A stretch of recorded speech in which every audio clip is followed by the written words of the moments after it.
जो पढ़े सुनेगा इसे वह होगा भव से पार। श्री हरि कृपा से सुना रहे नवम अध्याय एक विस्तार।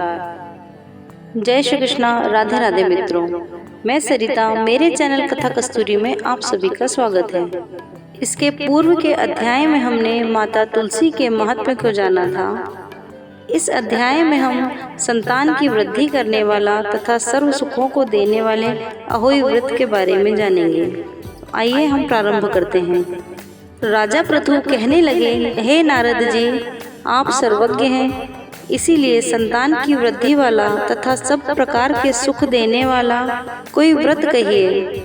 तब नारद जी बोले, हे राजन, इसके लिए मैं महाविद्या, महामेधा, महामाया, महास्मृता, महादेवी, महाईश्वरी तथा सर्व ईश्वरी अहोई देवी का व्रत तुमसे कहता हूँ, सुनो।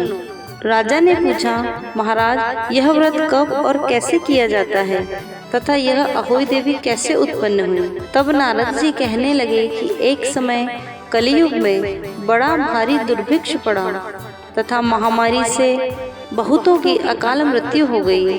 तब सब लोग एकत्रित होकर उस विपत्ति के निवारण का उपाय सोचने लगे। अंत में निश्चय कर कार्तिक कृष्णा सप्तमी को सबने व्रत रखा।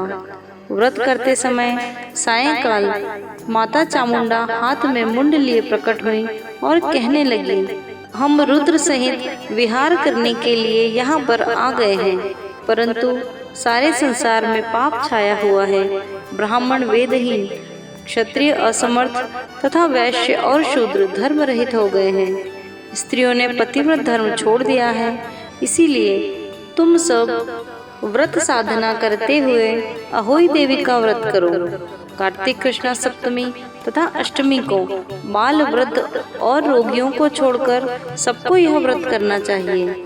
सारे दिन भोजन ग्रहण न करके सायंकाल अहोई देवी, जो कि मेरा ही नाम है, का पूजन करना चाहिए।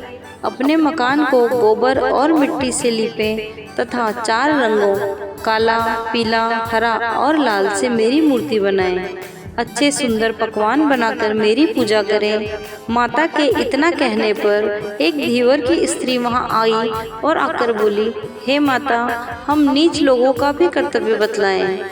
तब देवी ने कहा, तुम मेरे भक्त हो, सो सब लोग मेरा ही पूजन करके मेरी ही संतान को पूजेंगे तो उनकी पूजा सफल होगी, अन्यथा नहीं।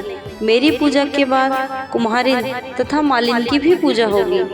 इतना कहकर देवी अंतर्ध्यान हो गई। नारद जी कहने लगे, हे राजन, इस प्रकार देवी के कथनानुसार सबने व्रत और पूजन किया, जिससे सबके संकट दूर हो गए और सारा संसार सुखी हो गया। यही हमारा कार्तिक महात्म्य का अध्याय 9 समाप्त होता है। नमस्ते सदा वत्सले मातृभूमे।